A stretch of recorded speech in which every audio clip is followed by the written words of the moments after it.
저는 지금도 그날 저녁을 잊지 못합니다. 남편 권태식이 샤워를 하러 욕실에 들어간 사이였습니다. 거실 소파 위에 스마트폰이 놓여 있었습니다. 화면이 켜진 채였습니다. 저는 그냥 지나치려 했습니다. 남편 물건을 들여다보는 것이 습관이 아니었으니까요. 42년을 같이 살면서 남편 지갑을 열어본 적도 서랍을 뒤진 적도 없었습니다. 그것이 제가 이 결혼 생활을 유지해온 방식 중 하나였습니다.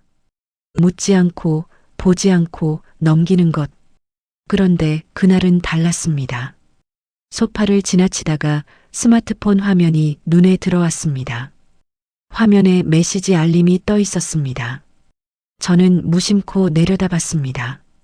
보낸 사람 이름은 하트 이모티콘이었습니다. 메시지 내용 일부가 화면에 보였습니다. 오늘 많이 보고 싶었어. 우리 언제 또 봐. 저는 그 자리에 굳어버렸습니다. 욕실에서 샤워 소리가 들렸습니다. 저는 손이 떨리는 것을 느끼면서 스마트폰을 집어들었습니다. 화면을 손가락으로 눌러 메시지 창을 열었습니다. 잠금이 걸려 있지 않았습니다. 화면이 열렸습니다. 메시지들이 쏟아졌습니다.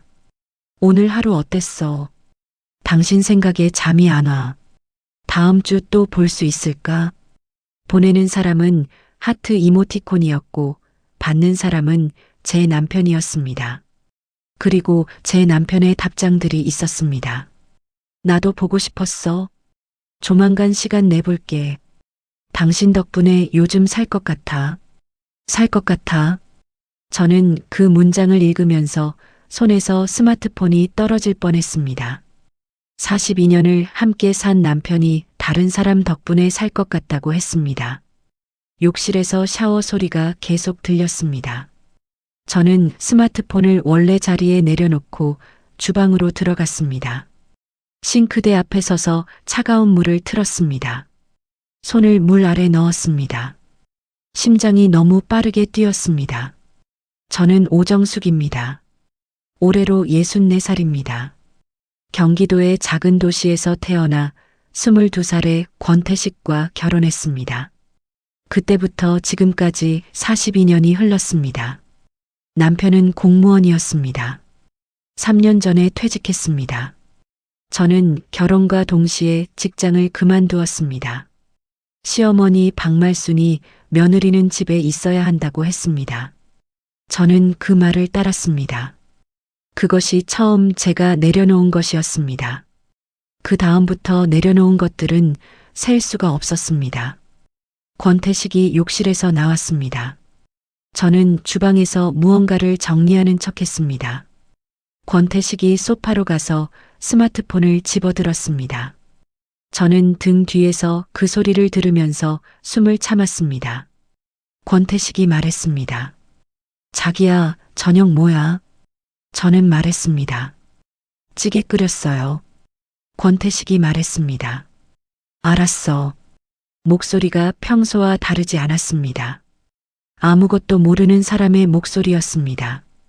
아니, 다 알면서 아무것도 모르는 척하는 사람의 목소리였습니다. 저는 그날 밤 밥상을 차리고 마주 앉아 밥을 먹으면서 한 번도 젓가락을 놓지 않았습니다. 권태식은 텔레비전을 보면서 밥을 먹었습니다. 스마트폰을 가끔 들여다봤습니다. 저는 그 모습을 바라보면서 42년이라는 시간을 생각했습니다.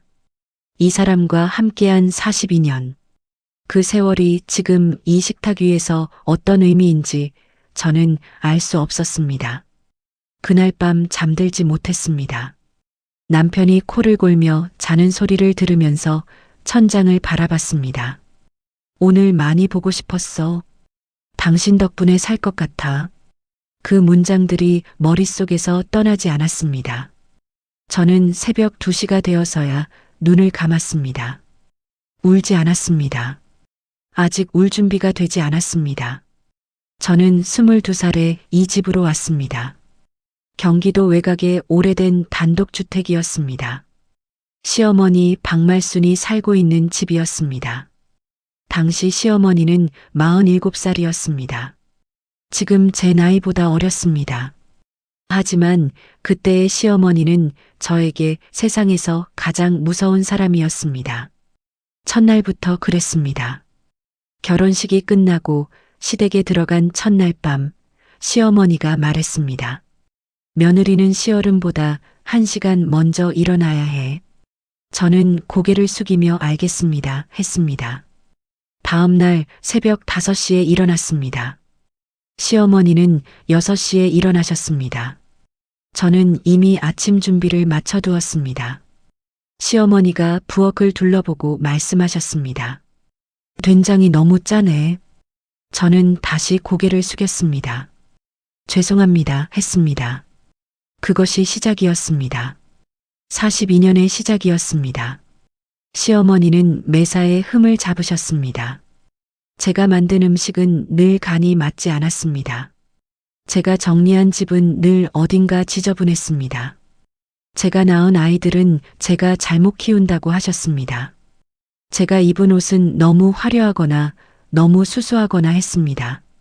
친정에 다녀오면 친정 눈치만 본다고 하셨고 친정에 가지 않으면 불효라고 하셨습니다. 무엇을 해도 틀렸고 무엇을 하지 않아도 틀렸습니다. 권태식은 그런 상황에서 제 편이 된 적이 없었습니다. 어머니가 그러시는 건 다 이유가 있다고 했습니다. 좀 더 신경 써봐 하고 말했습니다. 저는 그 말을 들으면서 더 신경을 썼습니다. 더 일찍 일어나고 더 정성스럽게 밥을 짓고 더 꼼꼼하게 청소를 했습니다. 하지만 시어머니의 흠잡기는 멈추지 않았습니다. 저는 언젠가는 인정받을 날이 오겠거니 했습니다. 그날은 오지 않았습니다. 42년이 지나도록 아들 권태호가 태어났습니다. 시어머니는 그제야 조금 부드러워지셨습니다. 하지만 그것은 저를 향한 것이 아니었습니다. 손자를 향한 것이었습니다. 딸 권미래가 태어났을 때 시어머니는 아들 낳았어야 하는데 하고 말씀하셨습니다. 저는 그 말을 들으면서 갓 낳은 딸아이를 가슴에 안고 있었습니다. 무슨 말인지 알았습니다. 하지만 아무 말도 하지 않았습니다. 할 수 없었습니다. 그렇게 세월이 흘렀습니다. 아이들이 자랐고 시아버지가 돌아가셨습니다. 권태식이 퇴직했습니다. 시어머니는 89살이 됐습니다.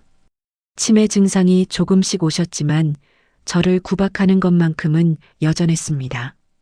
저는 그 구박을 42년째 받으면서 이것이 제 삶이라고 생각했습니다.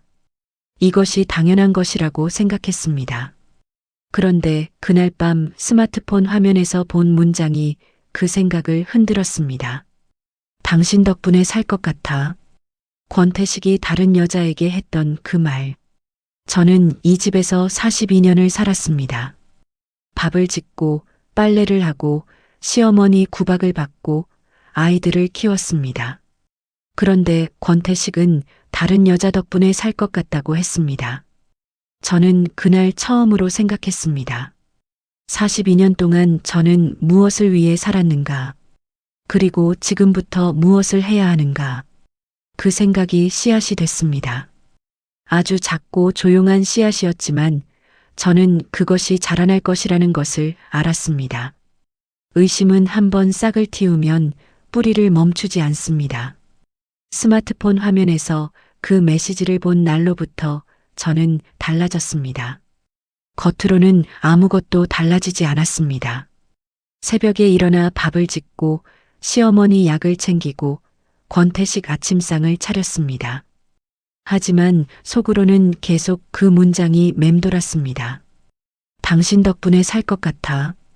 하트 이모티콘. 오늘 많이 보고 싶었어. 저는 밥을 지으면서도 청소를 하면서도 시어머니 약을 드리면서도 그 문장들을 되새겼습니다. 사흘이 지난 뒤 저는 용기를 냈습니다. 권태식이 외출한 사이에 스마트폰을 다시 열었습니다. 이번엔 잠금이 걸려 있었습니다. 저는 잠금 번호를 눌러봤습니다. 우리 결혼 기념일이었습니다. 열리지 않았습니다. 아이들 생일을 눌러봤습니다. 열리지 않았습니다. 권태식 생일을 눌러봤습니다. 열렸습니다. 저는 메시지 창을 찾았습니다. 하트 이모티콘 계정에 대화창이 있었습니다. 그런데 그 사이에 대화 내용이 삭제되어 있었습니다. 저를 의식한 것인지 아니면 원래 정기적으로 지우는 것인지 알 수 없었습니다. 하지만 계정 이름이 바뀌어 있었습니다. 하트 이모티콘에서 수진이라는 이름으로. 저는 그 이름을 사진으로 찍었습니다. 수진. 그리고 프로필 사진이 있었습니다. 40대 중반으로 보이는 여자였습니다. 짧은 단발머리에 화사한 미소였습니다. 저는 스마트폰을 원래 자리에 내려놓고 방으로 들어갔습니다. 프로필 사진을 다시 봤습니다. 45살쯤 되어 보이는 여자.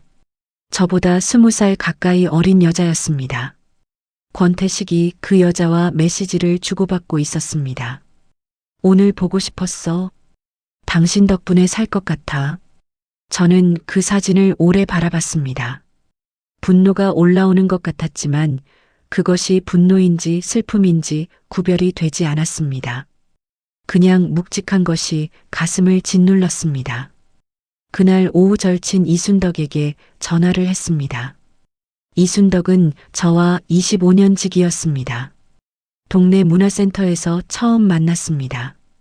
62살의 이순덕은 저와 달리 활달하고 거침없는 사람이었습니다.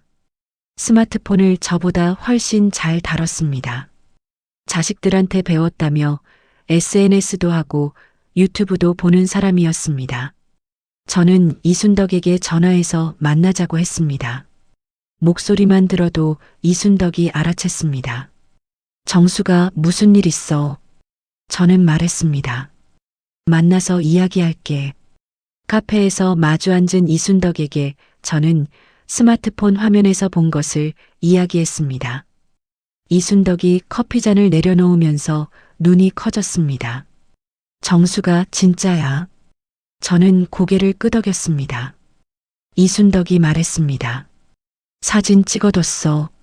저는 핸드폰을 꺼내 보여줬습니다. 이순덕이 사진을 들여다봤습니다.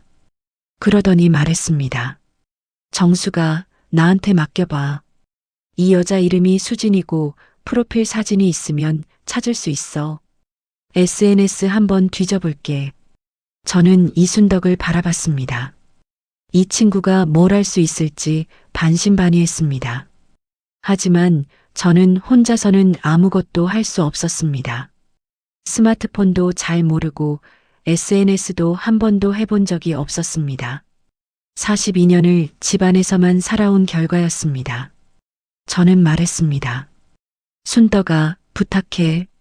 이틀 뒤 이순덕이 연락했습니다. 찾았어. 저는 심장이 쿵 내려앉는 것을 느꼈습니다. 이순덕이 말했습니다. 인스타그램이야. 이름이 김수진이고 나이가 45이야. 프리랜서 디자이너라고 돼 있어. 사진 많이 올려놨는데 정수가 내 남편이랑 같이 찍은 사진도 있어. 저는 말했습니다. 뭐라고? 이순덕이 말했습니다. 얼굴은 안 나왔는데 뒷모습이야. 남자 뒷모습인데 태식이 씨 옷이랑 같아. 내가 태식이 씨 사진이랑 비교해 봤거든. 저는 전화를 끊고 한참 동안 앉아 있었습니다. 사진까지 있었습니다. SNS에 올려놓은 사진이었습니다. 권태식이 그 사실을 알까요? 알고도 방치하는 것인지 모르는 것인지 어느 쪽이든 저는 알았습니다. 이것이 단순한 메시지 교환이 아니라는 것을, 두 사람이 실제로 만나고 있다는 것을. 이순덕을 만난 것은 그 다음 날 오전이었습니다. 이순덕의 집은 저희 집에서 걸어서 15분 거리였습니다. 저는 권태식이 외출하고 시어머니가 낮잠을 주무시는 틈을 타서 집을 나섰습니다. 오랜만에 혼자 걷는 골목길이었습니다. 가을 햇살이 내려앉고 있었습니다. 저는 걸으면서 이상하게 발이 무겁지 않다는 것을 느꼈습니다. 어깨가 조금 펴지는 것 같은 느낌이었습니다. 혼자 밖을 걷는 것이 이렇게 오랜만이었습니다. 이순덕은 저를 보자마자 앉혀놓고 커피를 내왔습니다. 그러더니 노트북을 펼쳤습니다. 정수가 봐봐. 화면에 인스타그램이 열렸습니다. 김수진이라는 계정이었습니다. 프로필 사진은 스마트폰에서 봤던 그 여자였습니다. 이순덕이 화면을 내리면서 사진들을 보여줬습니다. 카페에서 찍은 사진, 여행지에서 찍은 사진, 음식 사진들, 그리고 이순덕이 멈춘 사진이 있었습니다. 어느 레스토랑에서 찍은 사진이었습니다. 테이블 맞은편에 남자가 앉아 있었습니다. 얼굴은 보이지 않았습니다. 하지만 남자가 입은 베이지색 점퍼가 눈에 익었습니다. 작년 겨울에 제가 권태식 생일 선물로 사준 점퍼였습니다. 저는 그 사진을 보면서 손이 떨렸습니다. 이순덕이 말했습니다. 정수가 이 점퍼 태식이 씨 거 맞지? 저는 고개를 끄덕였습니다. 이순덕이 한숨을 내쉬었습니다. 그러더니 말했습니다. 정수가 너 어떻게 할 거야? 저는 말했습니다. 모르겠어. 아직? 이순덕이 말했습니다. 일단 증거부터 모아야 해. 무슨 결정을 하든 증거가 있어야 내가 유리해. 저는 증거라는 단어를 들으면서 잠시 멈췄습니다. 증거. 42년을 함께 산 남편의 불륜을 증명하는 서류들. 그런 것이 저한테 필요하게 될 줄은 꿈에도 몰랐습니다. 이순덕이 말했습니다. 정수가 겁먹지 마. 내가 도와줄게. 나 이런 거 좀 알아. 저는 이순덕을 바라봤습니다. 62살의 친구가 노트북 앞에 앉아 당당하게 말하는 모습이 낯설면서도 든든했습니다. 이순덕이 설명했습니다. 일단 김수진 계정을 계속 들여다보면서 두 사람이 함께 찍힌 사진이 더 나오는지 확인해야 해. 그리고 태식이 씨 스마트폰에서 대화 내용을 복원할 수 있는지도 알아봐야 해. 삭제된 메시지도 복원이 되는 경우가 있거든. 저는 그런 게 가능하냐고 물었습니다. 이순덕이 말했습니다. 전문가한테 맡기면 돼. 내 아들 친구가 그쪽이래. 저는 눈이 커졌습니다. 이순덕이 웃으면서 말했습니다. 정수가 세상이 많이 달라졌어. 할 수 있는 게 많아. 저는 그날 이순덕 집에서 2시간을 있었습니다. 이순덕이 인스타그램 사용법을 가르쳐 줬습니다. 계정을 만들어주고 김수진 계정을 팔로우하는 방법을 알려줬습니다. 저는 서툰 손가락으로 화면을 누르면서 처음으로 스마트폰이라는 것을 제대로 사용해 봤습니다. 이순덕이 말했습니다. 정수가 잘하는데. 저는 웃었습니다. 오랜만에 웃는 것 같았습니다. 진심으로 웃는 것이. 집으로 돌아오는 길에 저는 생각했습니다. 42년 동안 혼자였습니다. 시어머니 구박을 혼자 받았고 권태식이 편이 되어주지 않는 것을 혼자 감당했습니다. 하지만 이제는 이순덕이 있었습니다. 이 친구가 제 편이었습니다. 혼자가 아니었습니다. 그것이 처음으로 제가 이 싸움에서 이길 수 있을지도 모른다는 생각을 하게 된 순간이었습니다. 증거를 모은다는 것이 어떤 일인지 저는 처음에 몰랐습니다. 이순덕이 옆에서 하나씩 가르쳐 줬습니다. 먼저 김수진 인스타그램을 매일 확인하는 것이었습니다. 저는 이순덕이 만들어준 계정으로 매일 아침 김수진의 새 게시물을 확인했습니다. 김수진은 거의 매일 무언가를 올렸습니다. 카페 사진, 음식 사진, 일상 사진들. 저는 그 사진들을 하나씩 들여다보면서 배경을 확인했습니다. 어느 동네인지, 어떤 장소인지, 그리고 가끔 등장하는 남자의 흔적을 찾았습니다. 열흘쯤 지났을 때였습니다. 김수진이 새 사진을 올렸습니다. 한강이 보이는 카페에서 찍은 사진이었습니다. 테이블 위에 커피 2잔이 놓여 있었습니다. 그리고 테이블 위에 남자 손이 보였습니다. 저는 그 손을 들여다봤습니다. 손목에 시계가 있었습니다. 은색 시계였습니다. 저는 그 시계를 어디선가 본 것 같았습니다. 핸드폰을 들고 안방으로 들어갔습니다. 권태식 서랍을 열었습니다. 시계가 있었습니다. 은색 시계였습니다. 저는 시계를 들고 사진과 비교했습니다. 같은 시계였습니다. 저는 그 사진을 캡처해서 저장했습니다. 이순덕에게 보냈습니다. 이순덕이 바로 답장을 보냈습니다. 정수가 잘했어. 이거 날짜 확인해봐. 저는 사진에 찍힌 날짜를 확인했습니다. 지난 목요일이었습니다. 저는 지난 목요일을 떠올렸습니다. 권태식이 옛날 직장 동료 만난다며 외출했던 날이었습니다. 점심에 나가서 저녁 늦게 들어왔습니다. 저는 그날 저녁을 혼자 먹었습니다. 시어머니 밥도 혼자 차렸습니다.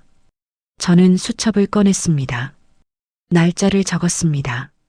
그리고 권태식이 외출한 날과 김수진 사진의 날짜가 일치하는 경우를 정리하기 시작했습니다.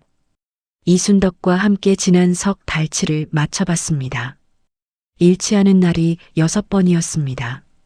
직장 동료, 동창, 골프 약속. 권태식이 저에게 댄 외출 핑계들이 전부 김수진과 만나는 날이었습니다. 이순덕이 아들 친구에게 연락했습니다. 스마트폰 복원 전문가였습니다. 전문가가 말했습니다. 삭제된 메시지 복원은 기기를 직접 봐야 하고 시간이 걸립니다. 그리고 스마트폰 주인 모르게 하는 것은 법적으로 문제가 될 수 있습니다. 이순덕이 물었습니다. 그러면 어떻게 해야 해요? 전문가가 말했습니다. 통화 내역은 통신사에 요청하면 나와요. 배우자라면 신청 자격이 됩니다. 저는 그 말을 듣고 메모했습니다. 이순덕이 말했습니다. 정수가 통화 내역 신청해봐. 김수진이랑 얼마나 자주 통화하는지 나올 거야. 저는 처음에 망설였습니다. 이런 일을 해본 적이 없었습니다. 하지만 이순덕이 옆에서 함께 통신사 고객센터에 전화해줬습니다. 저는 떨리는 목소리로 배우자 통화 내역 신청을 요청했습니다. 며칠 뒤 내역이 나왔습니다. 저는 그 내역을 들여다봤습니다. 모르는 번호로 걸려온 통화들이 있었습니다. 한 번호가 유독 자주 나왔습니다. 이순덕이 그 번호를 역추적해줬습니다. 김수진의 번호였습니다. 한 달에 10번 이상 통화가 있었습니다. 짧게는 5분, 길게는 1시간이 넘는 통화도 있었습니다. 저는 그 내역을 보면서 수첩에 적었습니다. 인스타그램 사진 6장, 시계 일치 확인, 통화 내역. 증거가 쌓이고 있었습니다. 저는 수첩을 덮으면서 생각했습니다. 더 모아야 합니다. 아직 부족합니다. 세상에서 가장 뜻밖의 배신은 가장 예상치 못한 곳에서 옵니다. 시어머니 박말순이 알고 있었습니다. 권태식의 불륜을. 그것을 제가 알게 된 것은 어느 오후였습니다. 시어머니가 낮잠을 주무시다가 잠꼬대를 하셨습니다. 저는 방에 들어가 이불을 여며드리려다가 멈췄습니다. 시어머니가 중얼거리고 있었습니다. 태식아, 조심해야지. 그 여자 때문에 들키면 어떡하냐. 저는 그 자리에서 굳어버렸습니다. 잠꼬대였습니다. 하지만 잠꼬대가 거짓말을 하지는 않습니다. 시어머니가 태식이라는 이름을 불렀습니다. 그 여자, 조심해야 한다는 말. 저는 방에서 나와 복도에 서서 한참 동안 벽을 바라봤습니다. 시어머니가 알고 있었습니다. 아들이 불륜을 저지르고 있다는 것을. 그리고 며느리에게 들킬까봐 걱정하고 있었습니다. 아들 걱정이었습니다. 며느리 걱정이 아니었습니다. 42년 동안 저를 구박해온 시어머니가 아들의 불륜은 감싸고 있었습니다. 저는 그날 저녁 이순덕에게 전화했습니다. 시어머니 잠꼬대 이야기를 했습니다. 이순덕이 잠시 침묵했습니다. 그러더니 말했습니다. 정수가 어머님이 언제부터 아셨는지 모르지. 어쩌면 태식이 씨가 어머님한테 이야기했을 수도 있어. 저는 그 말을 듣고 생각했습니다. 권태식이 시어머니에게 이야기했을 수도 있다는 것. 아들과 어머니가 며느리 모르게 이 비밀을 공유하고 있었다는 것. 그 생각이 드는 순간 42년의 서러움이 한꺼번에 밀려왔습니다. 시어머니는 42년 동안 저를 구박하셨습니다. 밥이 짜다, 청소가 엉망이다, 아이들을 잘못 키운다. 그 모든 구박을 저는 감내했습니다. 시어머니가 저를 며느리로 인정하지 않는다는 것을 알면서도 꾹 참았습니다. 하지만 아들이 불륜을 저지르는 것은 감싸줬습니다. 며느리한테 들키지 말라고 걱정해줬습니다. 저는 이 집에서 42년 동안 무엇이었을까요? 그날 밤 시어머니가 저녁을 드시면서 말씀하셨습니다. 오정숙, 된장찌개가 또 싱겁네. 저는 평소처럼 죄송하다고 했습니다. 하지만 이번엔 달랐습니다. 죄송하다고 말하면서 속으로 생각했습니다. 이제 얼마 남지 않았습니다. 다음 날 이순덕이 말했습니다. 정수가 시어머님 잠꼬대도 기록해두자. 나중에 필요할 수 있어. 저는 어떻게 기록하냐고 물었습니다. 이순덕이 말했습니다.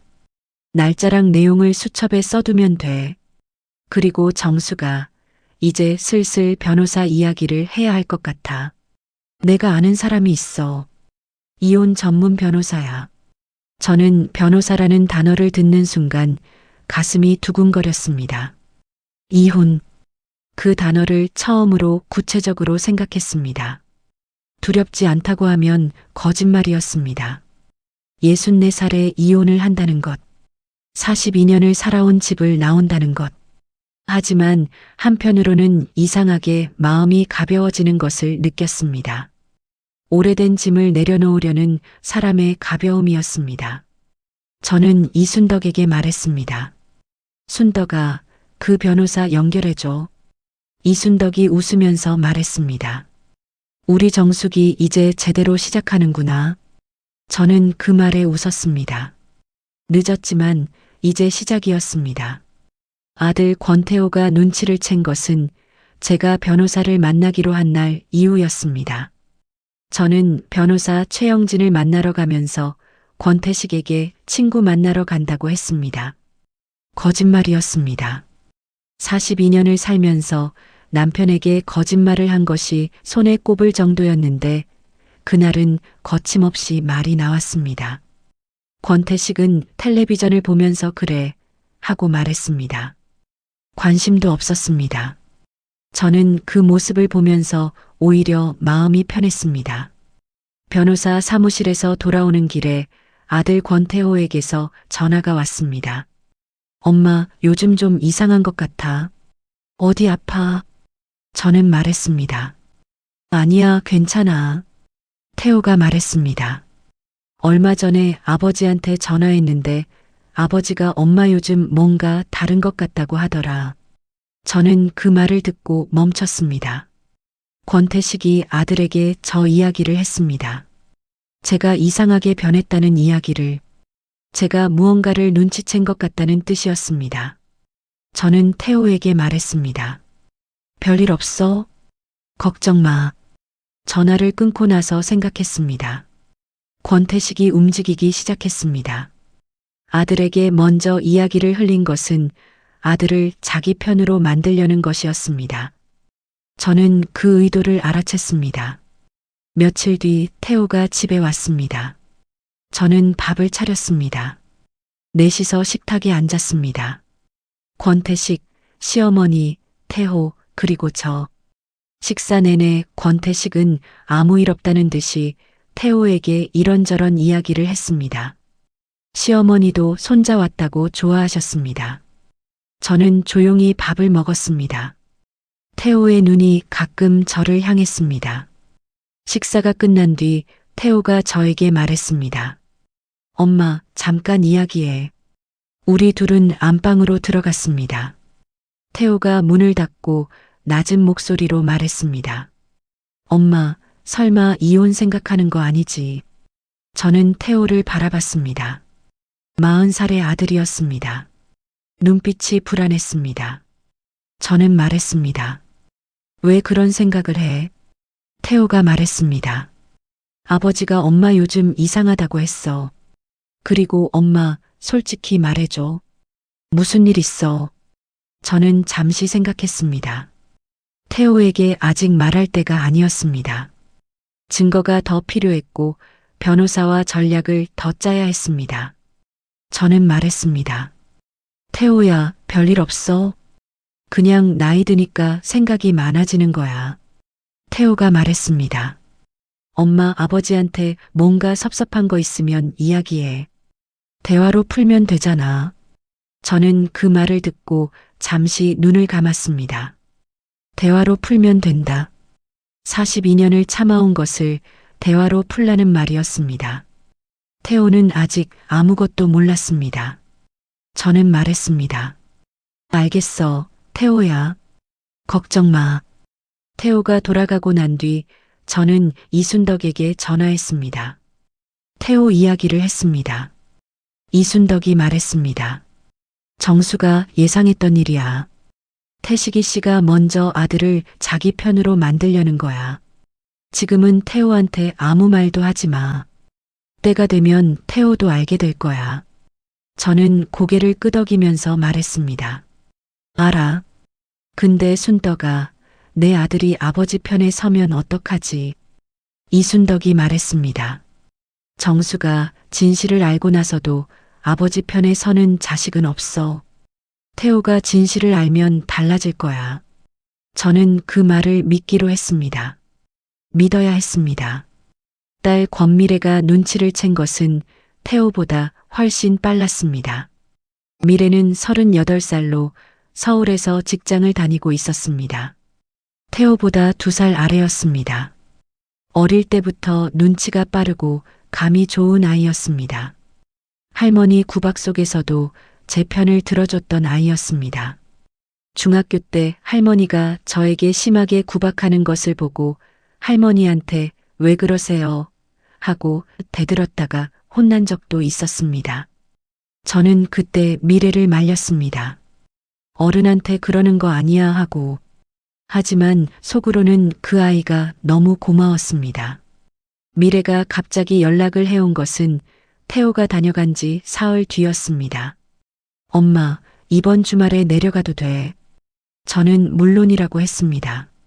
미래가 내려왔습니다. 토요일 오전에 도착한 미래는 권태식과 시어머니에게 인사를 하고 나서 저에게 산책 가자고 했습니다. 저는 그 말에 가슴이 뜨거워졌습니다. 오랜만에 딸과 단둘이 걷는 것이었습니다. 집 근처 공원을 나란히 걸었습니다. 가을이 깊어가고 있었습니다. 낙엽이 떨어지고 있었습니다. 미래가 걸으면서 말했습니다. 엄마, 오빠한테 들었어.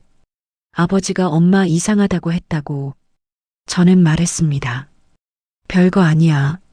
미래가 걸음을 멈추더니 저를 바라봤습니다. 엄마, 나한테는 솔직하게 말해줘. 저는 미래의 눈을 바라봤습니다.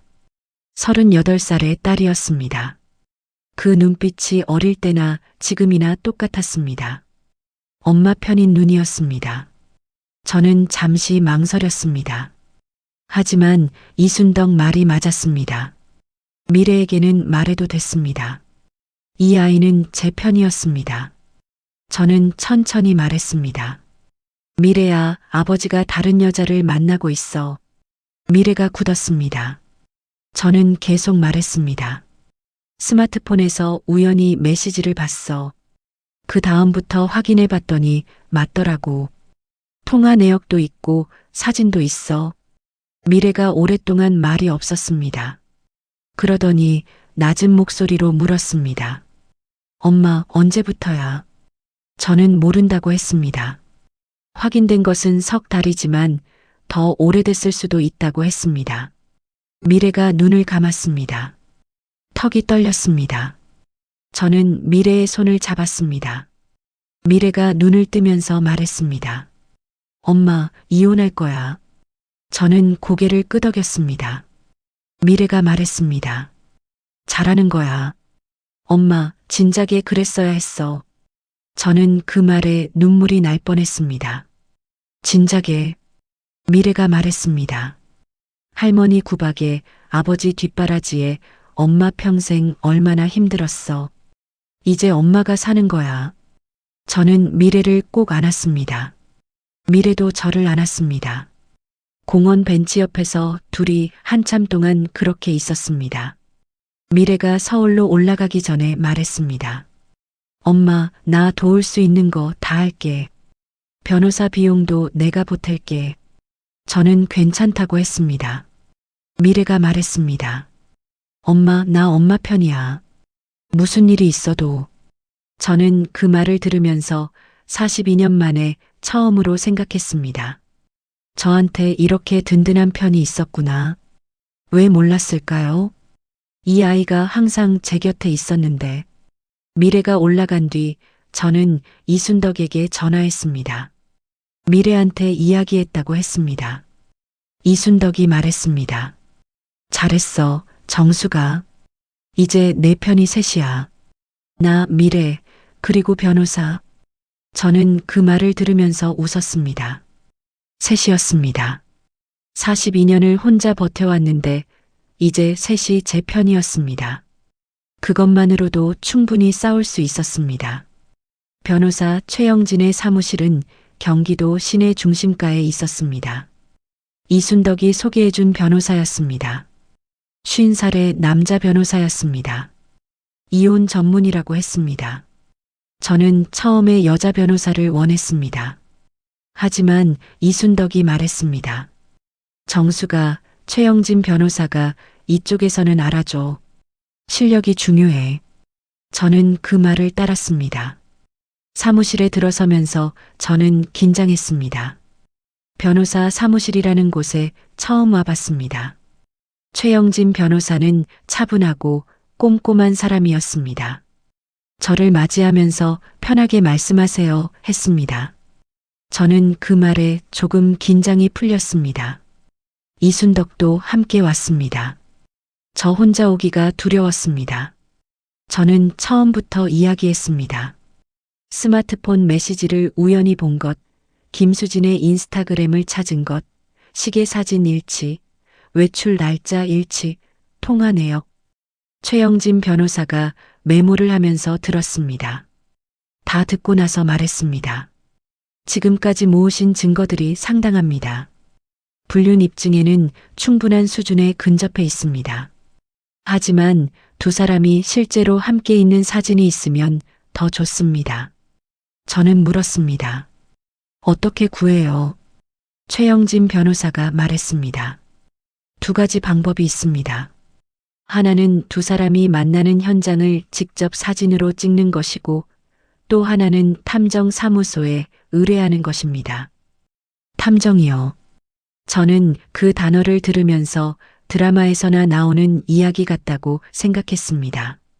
그런데 현실이 드라마보다 더 드라마 같았습니다. 최영진 변호사가 이어서 말했습니다. 재산분할 부분도 중요합니다.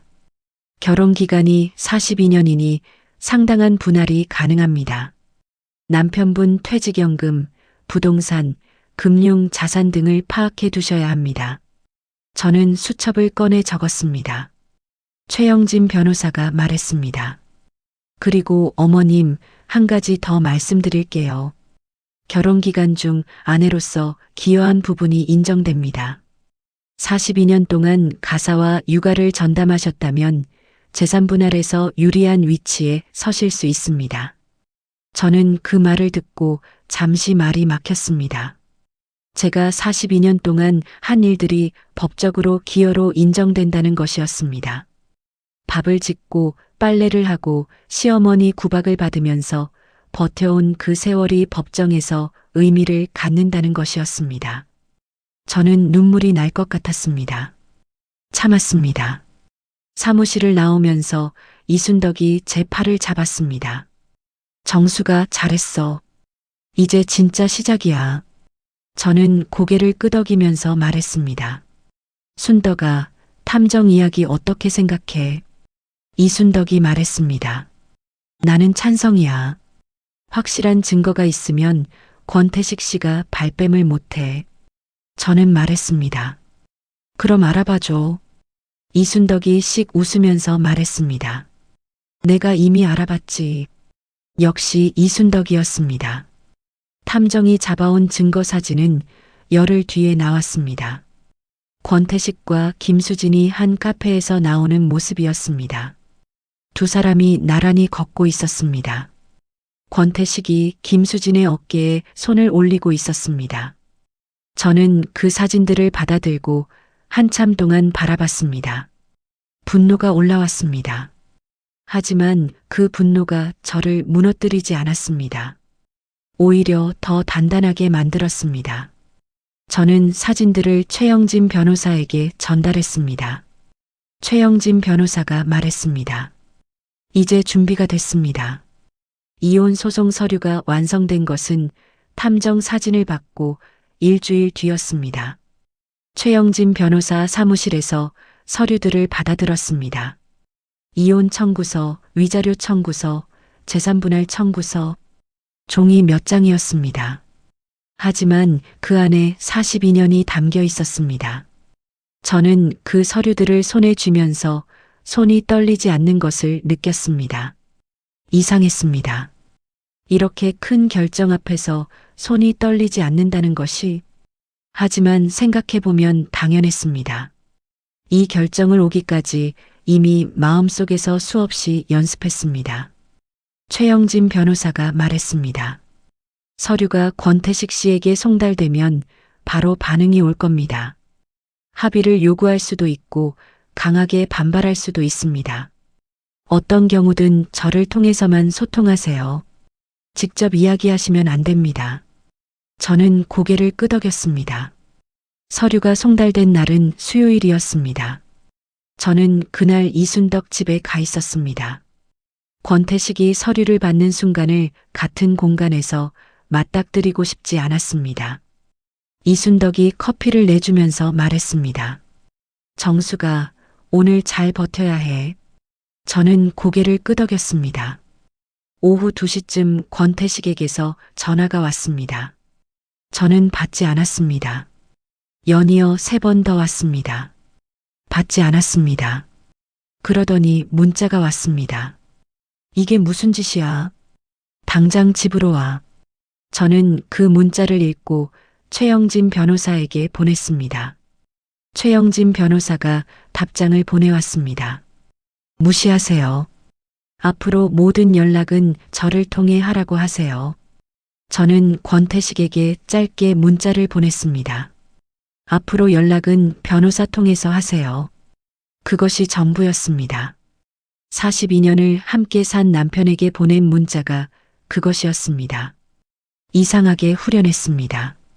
저녁에 집으로 돌아왔습니다. 권태식이 거실에 서 있었습니다. 얼굴이 굳어 있었습니다. 저는 가방을 내려놓고 주방으로 향했습니다. 권태식이 말했습니다. 오정숙, 나 좀 봐. 저는 돌아서서 권태식을 바라봤습니다. 권태식이 말했습니다. 이게 무슨 짓이야? 갑자기 이혼 서류가 오면 어떻게 해? 저는 차분하게 말했습니다. 갑자기가 아니에요. 저는 오래 생각했어요. 권태식이 말했습니다. 무슨 소리야? 우리가 무슨 문제가 있어? 저는 말했습니다. 김수진 씨요. 권태식의 얼굴이 굳었습니다. 순간적으로 눈빛이 달라졌습니다. 저는 계속 말했습니다. 사진도 있고 통화 내역도 있어요. 더 이야기할 것 없어요. 앞으로는 변호사 통해서 하세요. 그리고 주방으로 들어갔습니다. 권태식이 뒤에서 오정숙 하고 불렀습니다. 저는 돌아보지 않았습니다. 시어머니 방에서 오정수가 밥은 하고 있냐 하는 소리가 들렸습니다. 저는 냄비를 올리면서 말했습니다. 네, 어머니. 목소리가 흔들리지 않았습니다. 42년 만에 처음으로 이 집에서 제가 선택한 자리에 서 있었습니다. 그날 밤 미래에게 문자를 보냈습니다. 오늘 서류 보냈어. 아버지한테도 말했어. 괜찮아. 미래의 답장이 바로 왔습니다. 엄마 잘했어. 나 있어. 이순덕에게도 문자를 보냈습니다. 이순덕이 답장을 보내왔습니다. 우리 정숙이 드디어 했구나. 자랑스러워. 저는 핸드폰을 내려놓고 창밖을 바라봤습니다. 밤이었습니다. 별이 조금 보였습니다. 저는 그 별들을 바라보면서 생각했습니다. 64살입니다. 늦었다고 생각했습니다. 하지만 늦은 것이 아니었습니다. 꽃이 피는 데는 저마다 시간이 다른 법이니까요. 첫 번째 조정 기일은 이혼 서류가 송달된 지 한 달 뒤였습니다. 저는 그날 아침 오래전부터 입고 싶었던 연보라색 재킷을 꺼냈습니다. 시어머니가 젊은 사람도 아닌데 그런 색이 뭐냐며 박스째 넣어두라고 했던 옷이었습니다. 저는 그 옷을 입고 거울을 봤습니다. 64살의 얼굴이 비쳤습니다. 주름이 있고 머리카락이 휘었습니다. 하지만 눈빛은 어느 때보다 맑았습니다. 저는 거울 속 제 눈을 바라보며 말했습니다. 오정숙, 오늘 잘할 수 있어요. 법원에는 최영진 변호사가 먼저 와 있었습니다. 미래도 왔습니다. 서울에서 반차를 내고 내려온 것이었습니다. 이순덕도 왔습니다. 저는 세 사람을 보면서 가슴이 따뜻해졌습니다. 이 사람들이 있었습니다. 권태식은 변호사 한 명을 대동하고 나타났습니다. 한 달 사이에 많이 수척해져 있었습니다. 눈밑이 어두웠습니다. 저와 눈이 마주쳤을 때 권태식이 시선을 피했습니다. 저는 피하지 않았습니다. 42년을 함께 산 사람이었습니다. 그 사람이 지금 저와 법정에 마주 서 있었습니다. 슬프지 않다고 하면 거짓말이었습니다. 하지만 슬픔보다 더 강한 것이 저를 붙들고 있었습니다. 이것이 옳은 일이라는 확신이었습니다. 첫 번째 조정에서 권태식 쪽은 불륜 사실을 부인했습니다. 탐정 사진과 통화 내역을 제시했지만 우연히 같은 자리에 있었던 것이라고 주장했습니다. 최영진 변호사가 차분하게 반박했습니다. 통화 내역의 빈도와 시간, 인스타그램 사진들의 날짜와 외출 날짜의 일치, 탐정 사진 속 어깨에 올린 손, 하나씩 짚었습니다. 조정위원이 서류들을 들여다봤습니다. 권태식 쪽 변호사의 목소리가 점점 낮아졌습니다. 재산분할 이야기가 나왔습니다. 권태식 쪽은 정숙이 전업주부였으므로 재산분할 비율이 낮아야 한다고 주장했습니다. 최영진 변호사가 반박했습니다. 42년간의 가사노동, 자녀 양육, 남편 퇴직 전까지의 내조, 그 기여도를 수치로 정리한 자료가 제출됐습니다. 그리고 한 가지가 더 있었습니다. 결혼 초기 저의 친정에서 보태준 자금이 현재 거주하는 집의 초기 매입에 사용됐다는 기록이었습니다. 미래가 며칠 전에 찾아낸 오래된 통장 내역이었습니다. 조정위원이 권태식 쪽에 자료 보완을 요청했습니다. 다음 기일이 잡혔습니다. 법원을 나오면서 최영진 변호사가 말했습니다. 잘 되고 있습니다. 첫 기일치고는 우리 쪽이 훨씬 유리하게 흘렀습니다. 이순덕이 제 팔을 잡으면서 말했습니다. 정수가 잘했어. 미래가 말했습니다. 엄마, 오늘 진짜 멋있었어. 저는 그 말을 들으면서 고개를 끄덕였습니다. 멋있었다. 42년 동안 한 번도 들어본 적 없는 말이었습니다. 저는 그 말이 마음에 들었습니다. 두 번째 기일에서 권태식 쪽이 합의를 제안했습니다. 재산의 4분의 1을 주겠다는 내용이었습니다. 최영진 변호사가 저에게 물었습니다. 어떻게 하시겠습니까? 저는 말했습니다. 거절하세요. 최영진 변호사가 웃으면서 고개를 끄덕였습니다. 재판이 진행되는 동안 권태식이 무너진 것은 법정 밖에서였습니다. 이순덕이 어느 날 저에게 전화를 했습니다. 목소리가 밝았습니다. 정수가 김수진 인스타그램 봤어. 저는 핸드폰을 꺼내 확인했습니다. 김수진이 새 게시물을 올렸습니다. 내용은 이랬습니다. 힘든 상황에 처한 사람 곁에 있어줄 자신이 없어서 떠납니다. 이별을 고합니다. 저는 그 게시물을 읽으면서 잠시 멈췄습니다. 이순덕이 말했습니다. 정수가 김수진이 권태식 씨 버린 거야. 재판이 시작되고 언론에 알려질까봐 도망친 거지.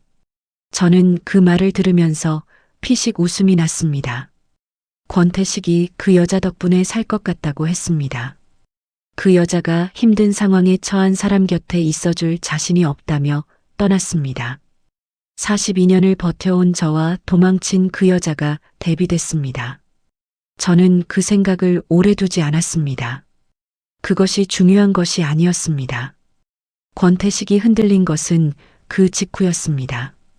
태호에게서 연락이 왔습니다. 엄마, 아버지가 나한테 전화해서 많이 우셨어. 저는 태호의 목소리를 들으면서 태호가 어떤 상태인지 느꼈습니다. 흔들리고 있었습니다. 아버지가 울면서 전화한 것이 태호를 혼란스럽게 만든 것이었습니다. 저는 태호에게 조용히 말했습니다. 태호야, 너 지금 아버지 불쌍하지? 태호가 잠시 침묵했습니다. 그러더니 말했습니다. 솔직히 좀 그래. 저는 말했습니다. 태호야, 아버지가 어떤 일을 했는지 알면 생각이 달라질 거야. 엄마가 직접 이야기해 줄게. 저는 태호를 만났습니다. 태호에게 처음부터 이야기했습니다. 스마트폰 메시지, 통화 내역, 탐정 사진, 그리고 시어머니가 알면서 감싸고 있었던 것까지. 태호가 이야기를 들으면서 점점 굳어갔습니다. 다 듣고 나서 오랫동안 말이 없었습니다. 그러더니 말했습니다. 아버지가 언제부터 한 거야? 저는 모른다고 했습니다. 확인된 것만 석 달이지만 더 됐을 수 있다고. 태호가 눈을 감았습니다. 그러더니 말했습니다. 엄마, 미안해. 내가 몰랐어. 저는 태호의 손을 잡았습니다. 괜찮아, 태호야. 내 잘못 아니야. 태호가 말했습니다. 엄마, 나 엄마 편이야. 저는 그 말을 듣고 눈물이 날 뻔했습니다. 아들도 왔습니다. 딸에 이어 아들도 제 편에 섰습니다. 42년 만에 처음으로 이 가족 안에서 제가 혼자가 아니었습니다.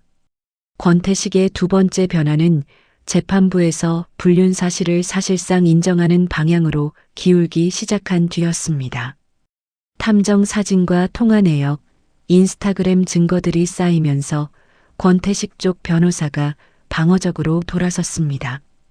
불륜 부인에서 위자료 금액 축소 협상으로 전략을 바꿨습니다.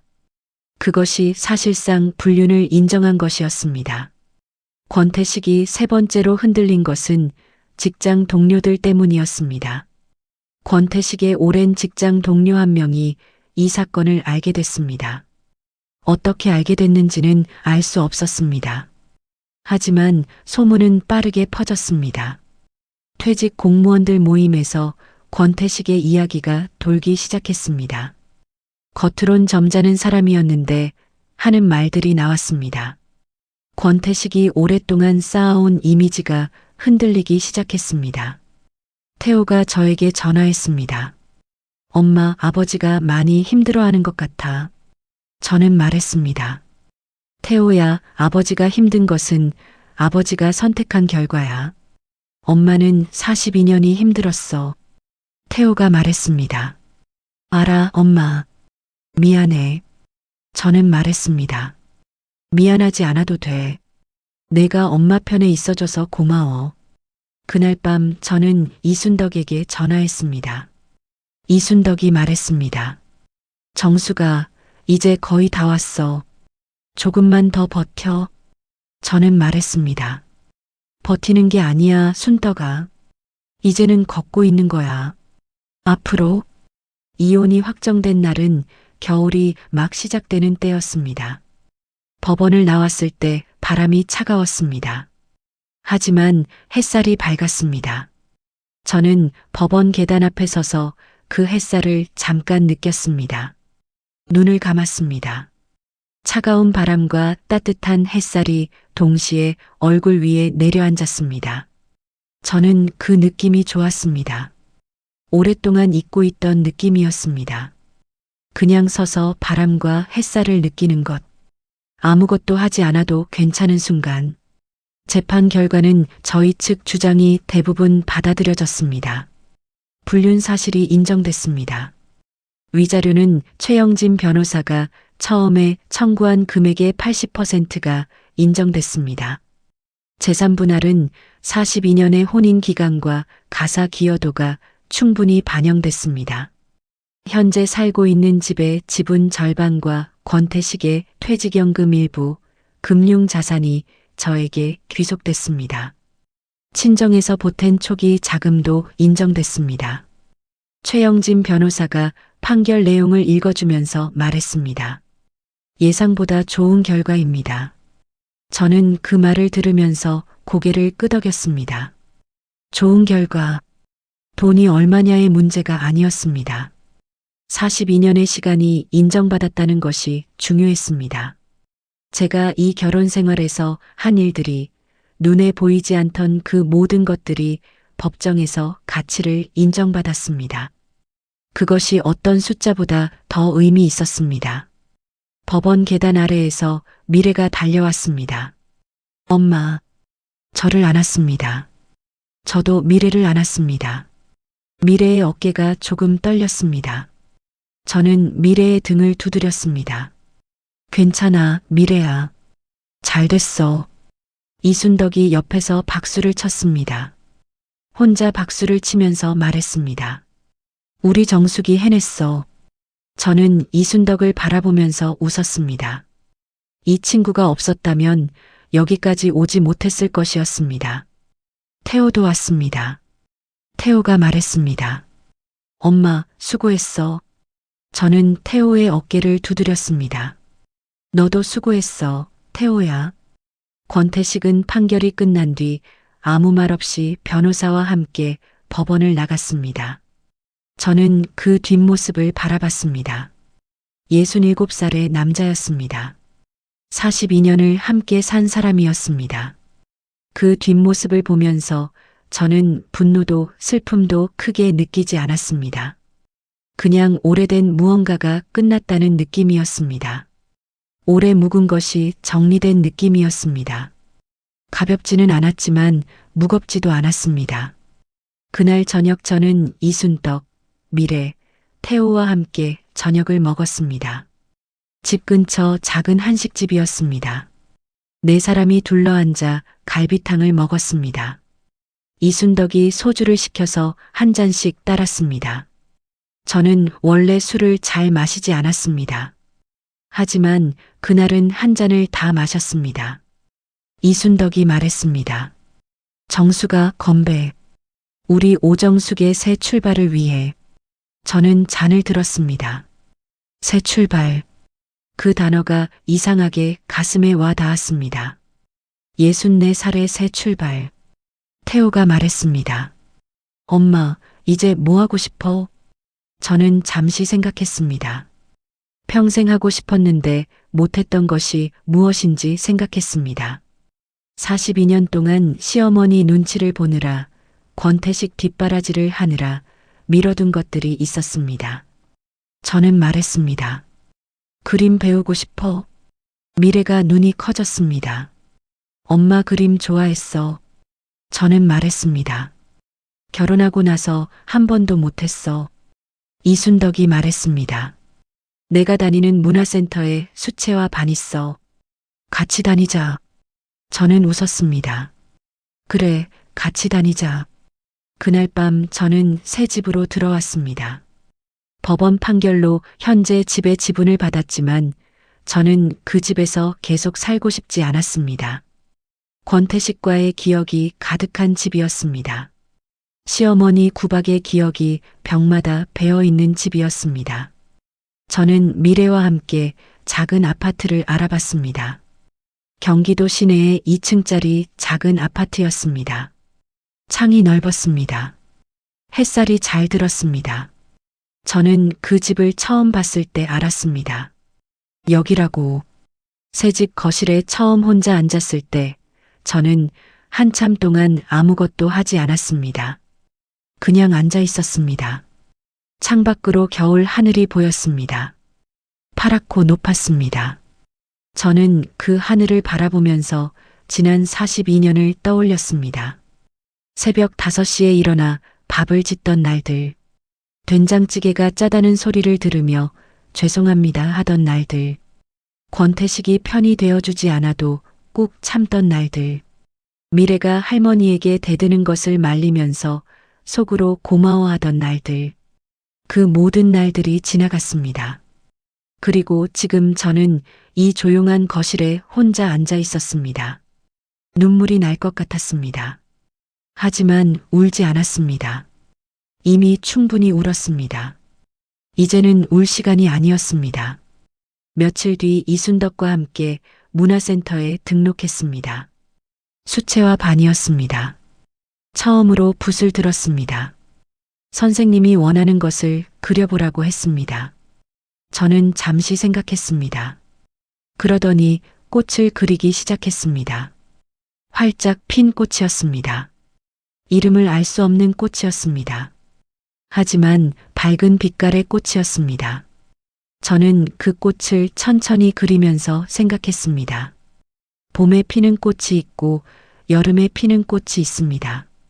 가을에 피는 꽃도 있고 겨울을 버텨내고 피는 꽃도 있습니다. 저는 64살에 피기 시작한 꽃이었습니다. 늦었다고 생각했습니다. 하지만 늦은 것이 아니었습니다.